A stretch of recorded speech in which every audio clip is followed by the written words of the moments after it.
বলেন না? সবশেষ বলতে চাই, ছাত্র জনতার গণ-অভ্যুত্থানকে পরিকল্পিত এবং ষড়যন্ত্রের মাধ্যমে নস্যাৎ করার জন্য যখন সিদ্ধান্ত নিয়ে একটার পর একটা বাধ্য হল, শেখ হাসিনার সবশেষ টার্ম কার্ড ব্যবহার করল। জামাত শিবির নিষিদ্ধ হলে এই আন্দোলন শেষ হয়ে যাবে। আপনি আমাদের প্রতি একটা বড় উপহার দিয়ে গেলেন দেশবাসীর জন্য।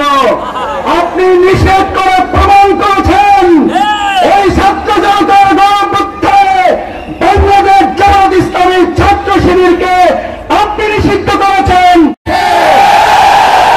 আর আপনি দেশ ছেড়ে পালিয়ে চলে গেলেন। সেজন্য জামাত ইসলামী ছাত্র শিবির নিষেধাজ্ঞার পরে করছে না। ভবিষ্যতে আমাদের সেকেন্ডের জন্য ছেড়ে কেউ থামাতে পারবে না। এই লক্ষ্মীপুরের কৃতি সন্তান আমাদের সম্মানিত জেলা নেতৃবৃন্দ সহ আমার প্রিয় রহমান, আমরা একসঙ্গে বিশ্ববিদ্যালয়ে কাজ করেছি। আপনারা জানেন ঢাকার রাজপথে রেজাল্ট যদি পারে, লক্ষ্মীপুরকে সাথে নিয়ে কি পারা যাবে? লক্ষ্মীপুরকে আমরা বিজয় করবো ইনশাআল্লাহ। আল্লাহ আমাদের তৌফিক দিন।